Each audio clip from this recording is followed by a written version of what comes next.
Hello दोस्तों। अगर आपको एक वर्किंग कैपिटल लोन चाहिए तो इंडिया में सारी बैंक्स आपसे एमपीबीएफ कैलकुलेशन की मांग करेगी।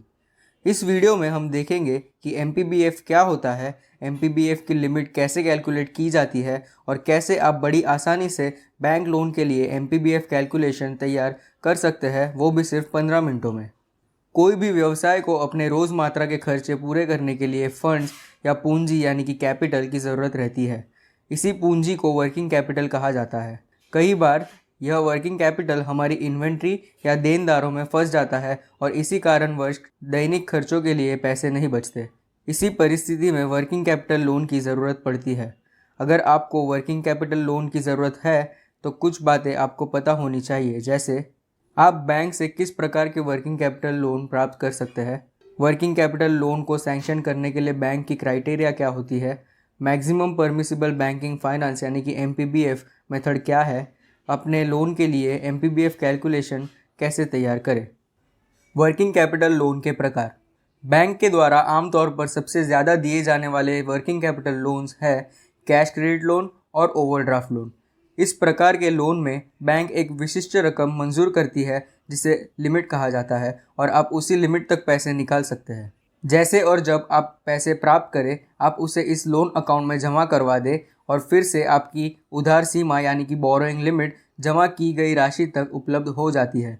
तो ये लोन मूल रूप से एक अतिरिक्त बैंक बैलेंस की तरह काम करता है जिसे आप निकाल सकते हैं और अपनी आवश्यकता अनुसार साल भर इसका भुगतान कर सकते हैं।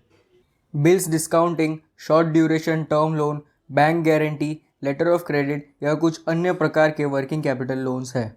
अगर आपको एक ओवरड्राफ्ट या कैश क्रेडिट लोन चाहिए तो एमपीबीएफ की वर्किंग होना ज़रूरी है। वर्किंग कैपिटल लोन सैंक्शन करने के लिए बैंक की criteria. Reserve bank of India ने बैंक्स को अपने लोन देने के तरीके तय करने की छूट दी है। बैंक्स के द्वारा अधिकतम इस्तेमाल होने वाले तरीके हैं maximum permissible banking finance method and percentage of turnover method. कुछ मामलों में banks cash budget method, operating cycle method और ड्राइंग पावर मेथड का भी इस्तेमाल करती है। मैक्सिमम परमिसिबल बैंकिंग फाइनेंस यानी कि एमपीबीएफ मेथड। जुलाई 1974 में श्री पीएल टंडन के अध्यक्षता वाली समिति ने बैंक्स के लिए एक वर्किंग कैपिटल फाइनेंस देने की गाइडलाइंस बनाई थी। इस टंडन कमेटी ने 2 तरीके बताए थे जिसका उपयोग बैंक यह निर्धारित करने के लिए कर सकती है कि वह कितनी वर्किंग कैपिटल लोन लिमिट मंजूर कर सकते हैं। यह 2 मेथड को मैक्सिमम परमिसिबल बैंकिंग फाइनेंस कहा जाता है। चलिए एक एग्जाम्पल के साथ देखते हैं एमपीबीएफ लिमिट कैसे कैलकुलेट करते हैं इन्हीं 2 मेथड का इस्तेमाल कर कर। मान लीजिए कि आपके पास करंट एसेट्स जैसे कि stock, debtors, advances, cash and bank balance इत्यादि जो कि 10 लाख रुपए है और करंट लायबिलिटीज़ जैसे क्रेडिटर्स, आउटस्टैंडिंग एक्सपेंसेस इत्यादि जो है 4 लाख रुपए। तो इसी के चलते 6 लाख रुपए का वर्किंग कैपिटल गैप है, यानी कि current assets minus current liabilities जो कि 6 लाख रुपए है। यह वही गैप है जिसके लिए आपको लोन चाहिए। अब एमपीबीएफ मेथड के अनुसार अधिकतम लोन जो बैंक आपको दे सकता है उसका कैलकुलेशन देखते हैं। एमपीबीएफ मेथड 1, इसमें वर्किंग कैपिटल गैप 6 लाख रुपए है। इसमें से हम वर्किंग कैपिटल गैप का पोर्शन जो कि हमें खुद अपने फंड से फंड करना होगा उसे हम माइनस करेंगे। इसे मार्जिन मनी कहा जाता है। मेथड 1 में मार्जिन मनी वर्किंग कैपिटल का 25% लिया जाता है, यानी इस एग्जाम्पल में 6 लाख का 25% जो कि 1.5 लाख रुपए आता है।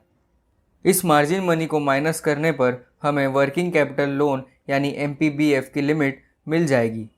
एमपीबीएफ मेथड 2, यहाँ वर्किंग कैपिटल गैप 6 लाख रुपए है। इस मेथड में मार्जिन करंट एसेट्स का 25% लेकर कैलकुलेट की जाती है। हमारे एग्जाम्पल में करंट एसेट्स जो कि 10 लाख रुपए है, यानी 10 लाख का 25% 2.5 लाख रुपए हमारा मार्जिन मनी है। इस मेथड के अनुसार एमपीबीएफ की रकम 3.5 लाख रुपए आ रही है। तो यहाँ देखा जा सकता है कि एमपीबीएफ का पहला मेथड दूसरे के मुकाबले थोड़ा उदार है, यानी कि लीनियंट है और बैंक के द्वारा तब इस्तेमाल किया जाता है जबकि बैंक को बिजनेस पे भरोसा हो या वर्किंग कैपिटल लोन की रकम कम हो या फिर बिजनेस एक स्टार्टअप है तो ही। लोन के लिए एमपीबीएफ कैलकुलेशन कैसे तैयार करें। अगर आप खुद से एक लोन प्रोजेक्ट रिपोर्ट तैयार कर रहे हो तो पहले आपको लोन के समय तक अनुमान से year wise profit and loss account और बैलेंस शीट तैयार करनी होगी। इन स्टेटमेंट्स की मदद से आप MPBF की वैल्यू दिए गए दो मेथड के अनुसार निकाल सकते हैं। यदि आपको अनुमानित प्रॉफिट एंड लॉस अकाउंट और बैलेंस शीट तैयार करनी नहीं आती हो तो आप फोर्ट्रिस कंसल्टिंग प्रोजेक्ट रिपोर्ट और CMA सॉफ्टवेयर का इस्तेमाल कर सकते हो। अगर आप एक नया बिजनेस शुरू कर रहे हो या एक छोटा बिजनेस चला रहे हो तो आप फोर्ट्रिस कंसल्टिंग प्रोजेक्ट रिपोर्ट सॉफ्टवेयर में कुछ सामान्य जानकारी भरें, जैसे वर्किंग कैपिटल लोन की रकम जो आपको चाहिए, बिजनेस चलाने के खर्चे जो आप करने वाले हो।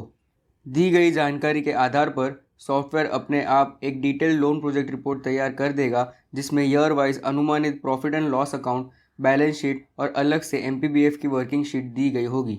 सॉफ्टवेयर अपने आप ही MPBF की वैल्यू MPBF मेथड 1, 2 और परसेंटेज टर्नओवर मेथड के अनुसार कैलकुलेट कर देगा। अगर आपका लोन अमाउंट MPBF की लिमिट से मेल खाता हो तो आप लोन एप्लीकेशन के लिए ये प्रोजेक्ट रिपोर्ट दे सकते हो।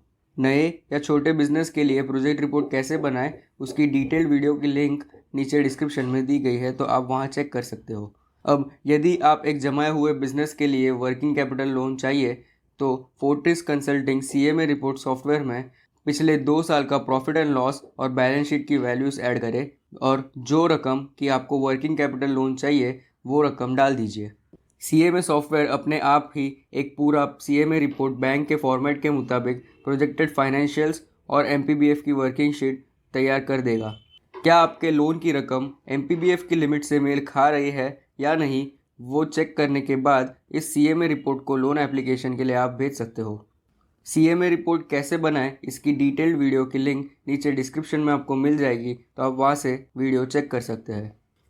तो ये थी कुछ महत्वपूर्ण जानकारी MPBF की लिमिट पर। अगर आपको ये वीडियो अच्छी लगी हो तो इसे लाइक और शेयर ज़रूर करें